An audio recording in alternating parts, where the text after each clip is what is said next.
I kissed my ex a day before marrying the woman who saved my life.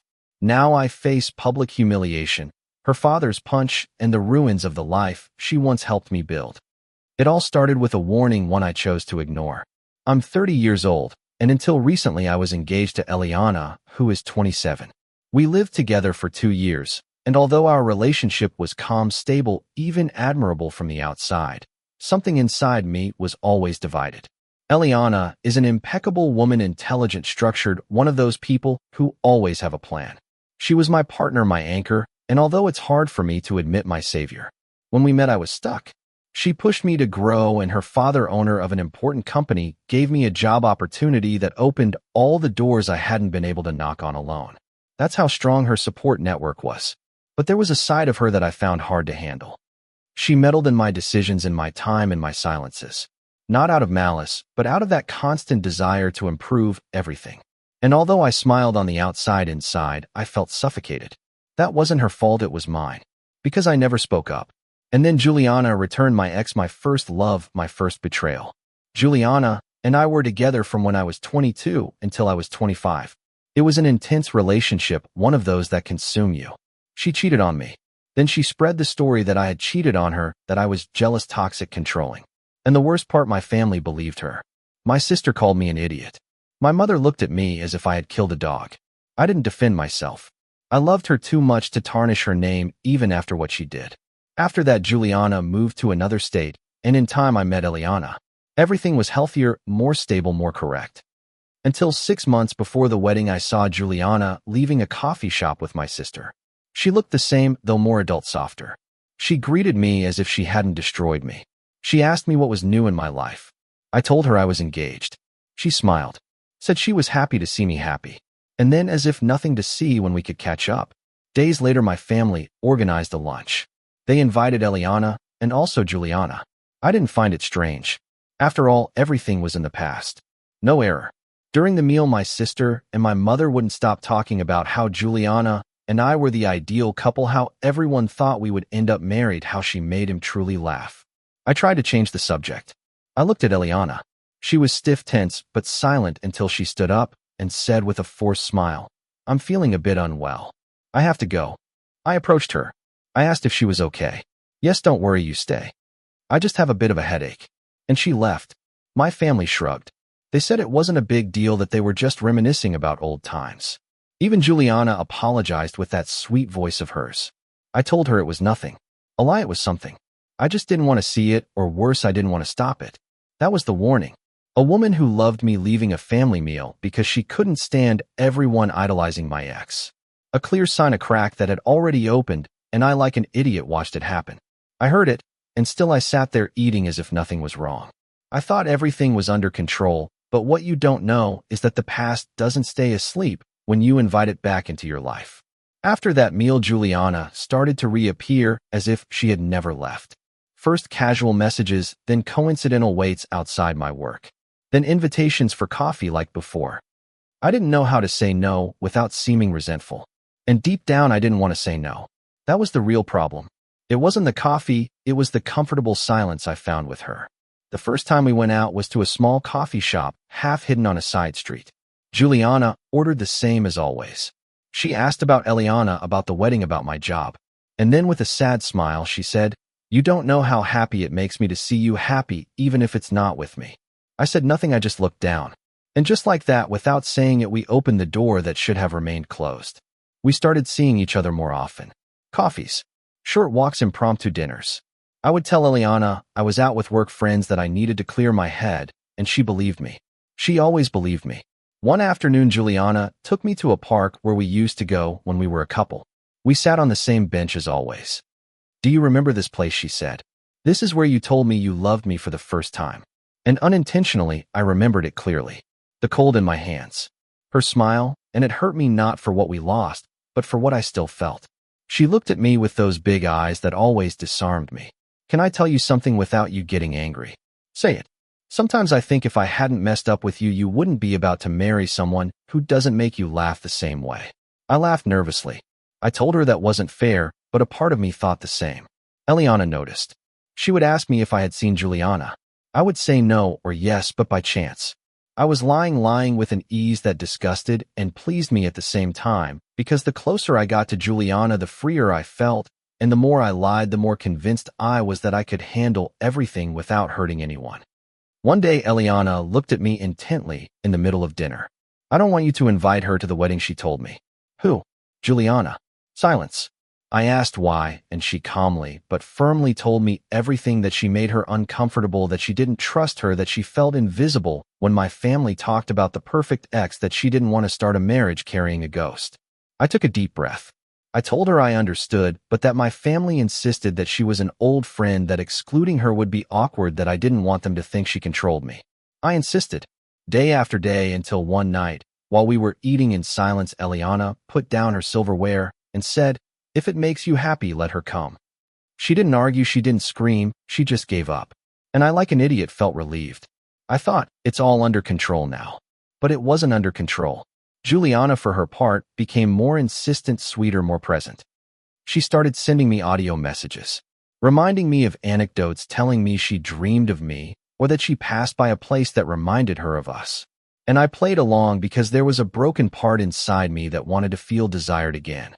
It wasn't love, it wasn't betrayal, it was addictive nostalgia and addiction that was costing me my future, but I didn't know it yet, or didn't want to know it. The day before the wedding, Juliana wrote to me, "You have 10 minutes. I need to talk to you. It's important." I hesitated. Of course I hesitated. But the coffee shop where she asked to meet was just a few blocks from the apartment. Part of me wanted to close it all off, to have that one last talk, to leave it behind. That's what I told myself, but the truth is I wanted to see her. One more time. When I arrived, she was already there. She wasn't dressed provocatively, nor did she seem nervous. She was just present, as if she had been waiting for me all this time. I sat down. No, we talked immediately. She ordered coffee. I water. The silence between us wasn't awkward. It was familiar. Juliana was direct. "I know I have no right, but I don't want to keep this inside." I nodded. I already knew something was coming. When I left, she said, "I thought forgetting you would be easy, that all the damage I did to you would automatically push me away from you. You don't have to let me finish." She looked down. "I never forgot you. Even though I was with other people, even though I lived other lives, I never stopped imagining what would have happened if I hadn't messed up with you." I swallowed hard. I wanted to tell her it wasn't the right time, that it was useless now, but I said nothing. "I know you're about to get married," she continued, "and I'm not here to stop it. I just wanted to see you one last time." Then she stood up, walked around the table, and kissed me.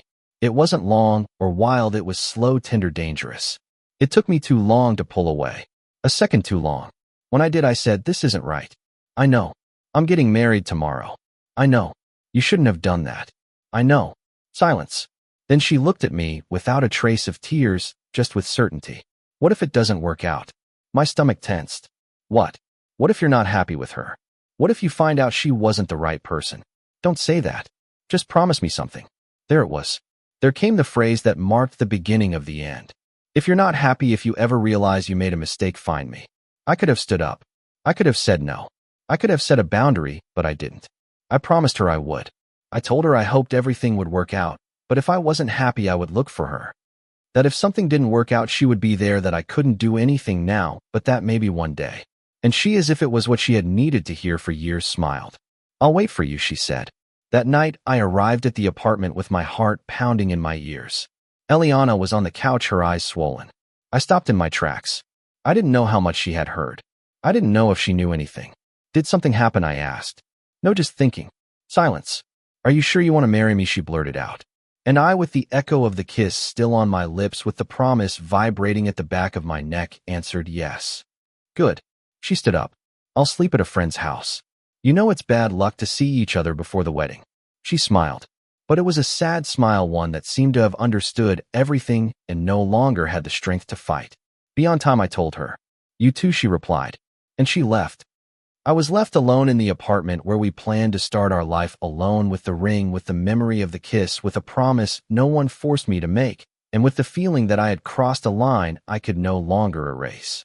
I thought the next day would be hard, but I didn't know it would be the absolute ruin of everything I knew. The morning of my wedding dawned with a gray sky, literally. A thick fog covered the city, as if someone up there knew what was going to happen and wanted to cushion it a little. I woke up with the expected nerves.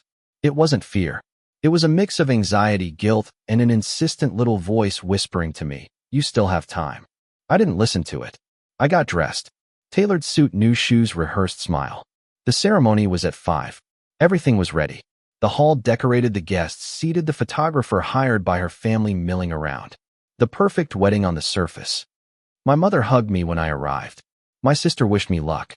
Some work colleagues patted me on the back. The atmosphere was warm, false tense. And among the crowd was Juliana. She was wearing a dark green dress. She was smiling. She looked comfortable, too comfortable. And although something inside me screamed, "This is wrong," I convinced myself nothing would happen. 5 o'clock. No sign of Eliana. 5:15. The murmurs began. "Where is the bride? She's running late. Is she okay?" 5:30. I started calling. Once, twice, 3 times. Nothing. My sister tried to make a joke. Maybe she got cold feet. No one laughed. 6 o'clock. The doors of the hall open. Eliana enters. White dress. Perfect. Makeup intact. Erect posture. But her gaze was contained fire. She walked straight to the altar. She didn't smile. She didn't look to the sides. Only at me. I approached her. "I thought you weren't coming." She raised her hand. I stopped. No, a dry, lethal word. "What?" "I'm not going to marry you." The murmur was immediate, like a wave crashing over a porcelain beach. "Are you kidding?" I said, trying to maintain my composure. "No." She took out her cell phone, unlocked it, and projected onto the hall screen. Yes, on the projector screen for the event photos. A clear image. Flashing cameras, Juliana kissing us in the coffee shop. Silence. Everyone looked at the screen. Then they looked at me. "This is why you wanted her to come," she said, "to have your lover close while you put a ring on my finger." "It's not like that." I tried to stammer. "No." She swiped to another image. An audio recording. My voice. "If I'm not happy with Eliana, I'll look for you." The world stopped. The beating of my heart was the only thing I could hear. "I was in the room," she said. "I heard everything. I didn't know if I was going to say anything to you. I thought maybe I was overreacting." She took a deep breath. "But then I realized I wasn't the one overreacting. You were. You with your secret coffees, your borrowed laughs, your lies disguised as respect." She turned to the people, "And I want everyone to know. I'm not going to marry a man who shares a bed with me and promises with another." And that's when her father stood up. I barely saw him coming. I just felt the punch to my jaw, the crack of my neck as it turned from the impact, the scream of someone saying, "Sir, please," and the arms of 2 guests trying to hold him back while he roared, "You lied to my daughter's face. In our house, in our company. Garbage." I didn't defend myself. I couldn't. Juliana tried to approach. Eliana looked at her without a hint of emotion. "Are you going to comfort him now, or are you going to wait for his marriage to fail as you planned?" Juliana froze. No one said anything. My mother, crying, asked her to leave. My sister just looked at me with disgust. And just like that, in a matter of minutes, everything fell apart. The wedding was canceled. The guests left. The waiters stopped serving. The DJ stood staring at his console, waiting for instructions that never came. I stood there with a wrinkled suit, a sore jaw, and a shattered soul, feeling like the protagonist of a story written by someone who hates happy endings. And the worst part of all is that at that exact moment, I was still thinking, maybe this can be fixed. That's what I thought after the humiliation, after the punch, after seeing my fiancée walk out of the hall with her back straight and her eyes cold. I thought I could talk to her, that I could explain, tell her it wasn't that serious, that it was just a moment of confusion, a mistake. But Eliana didn't just erase me from her life. She wiped me off the map. She didn't answer my calls. She didn't read my messages. She didn't come back to the apartment. A few days later, I found out from a mutual friend that she had moved to another city and had quit her job. She left, and with her she took everything I had built. Juliana also disappeared. I couldn't speak to her once after the scandal. She didn't block me. She didn't confront me. She just left. She left me alone with the ashes of something that should never have been resurrected. And as if all that wasn't enough, the next blow came: the job. The Monday after the failed wedding, I received an email with a brief subject line: contract termination. It was from Eliana's father, without details, without an emotional signature, just one line. "We are dispensing with your services from this date." I tried to write to him, to call him, to speak with human resources. Everyone told me the same thing. "We can't help you. The decision has already been made." I thought it was temporary, that I could find another job. After all, I had a good record, good experience. But the days passed, and no one called me. The interviews were silences disguised as courtesy. They would smile at me, say thank you for coming, and never respond again.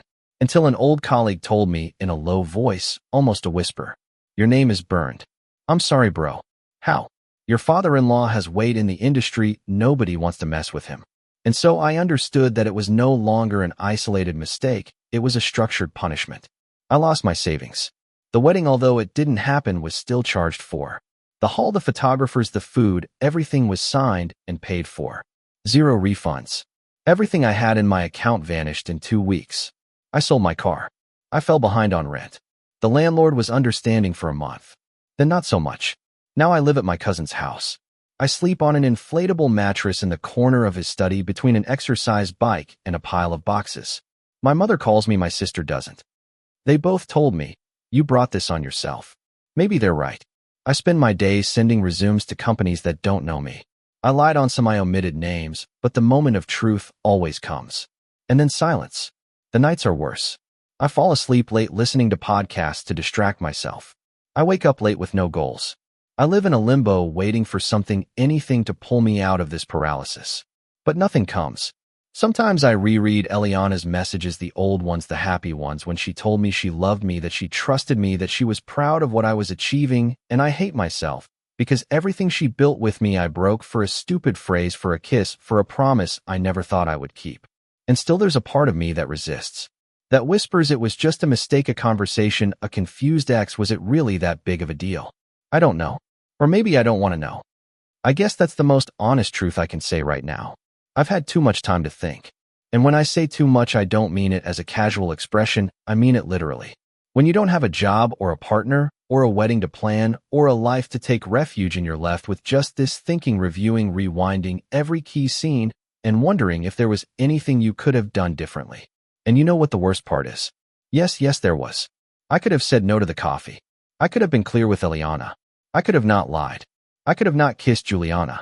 I could have not made a promise I didn't even understand myself. I could have not insisted that she attend the wedding, but I didn't. Why? Because I liked how it made me feel. Juliana reminded me of a version of myself I thought I had lost. I felt admired, desired, missed. She spoke to me as if I were still someone worthwhile. And the worst part is that Eliana did too, only I had already gotten used to her love, to her consistency, to her commitment. And sometimes one confuses steady love with monotony and seeks excitement where there is only destruction. Now I'm here watching the days go by from a corner that isn't mine, sleeping on inflatable plastic and wishing I hadn't been such a coward. Outside, life goes on, weddings go on, jobs go on, love goes on, and I have stopped. I've written this post 1,000 times in my head, trying to find a way to tell the story without sounding like a monster or without sounding like a martyr. I don't want pity or advice or redemption. I just want to know one thing, one single thing. And maybe someone from the other side of the world, from any keyboard, can tell me what I'm not yet able to answer for myself. Am I the bad one? Comment 1. The number of times your fiancé gave you outs to choose her, and you preferred to go on with your ego. You are a coward and a manipulator. You deserve to lose everything. Narrator's response. I didn't do it with malice. I swear. I was lost too. I felt that if I said no to Juliana, I would be left with doubts for the rest of my life. I wanted to close a chapter, and I did it badly, very badly. But it wasn't to hurt Eliana. That was never the intention. Comment 2. Do you know what you did? You cheated on someone who trusted you blindly, and you made her doubt her worth. You weren't just unfaithful, you destroyed her peace. No response from the narrator. Comment 3. The part where you say you never intended to cheat, and then you go to parks, dinners, and even kiss your ex. What are you talking about? Who taught you what fidelity is? Narrator's response. The coffees and walks. Yes, that was a line I crossed, I admit it, but in my head it wasn't physical or emotional. I mean, I didn't process it as a betrayal because I didn't want it to be one. I realize it late. I guess that makes me more of an idiot than a bad person. Comment 4. You're not a tragic character. You're an adult who chose to lie, insist, and make everyone uncomfortable because you couldn't say no. This isn't a sad story, it's a lesson in what not to be. Narrator's response. You're right. I chose poorly. Many times, but if anyone else has been between two emotions at the same time, they know how difficult it is. I'm not justifying myself, just explaining why I failed so badly. I felt divided, but I caused the division. I know that. Comment 5. The level of narcissism to write an entire story where you ruin the life of someone who loved you and still end up asking if you're the bad guy, brother. Yes, you are. No response from the narrator. Comment 6. Telling your ex that if you weren't happy you would get a divorce the very day before getting married. That's not a mistake, that's cruelty. Premeditated. Comment 7. She saved your life, trusted you, opened the doors of her family to you, and you only paid her back with lies.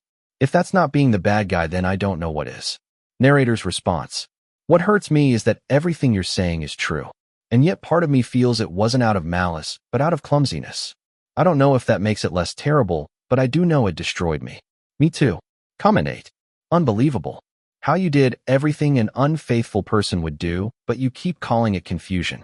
You think you're the protagonist of a tragedy, but you're not even pitiable. No response from the narrator. Comment 9. And on top of that, your ex, the one who destroyed you before, was the one who got your loyalty. You were warned. You literally ignored everyone for a fantasy. Don't expect empathy. Comment 10. You not only destroyed Eliana, you gave Juliana reasons to feel desired again, only to leave her again. You ran over 2 women so you wouldn't be alone. And that's how you are now alone. Narrator's response. Juliana also manipulated me. It wasn't just my fault. She knew how to pressure me emotionally. I didn't choose her out of love. It was more a way to feel seen again. It was still selfish. I know that, and I'm not proud.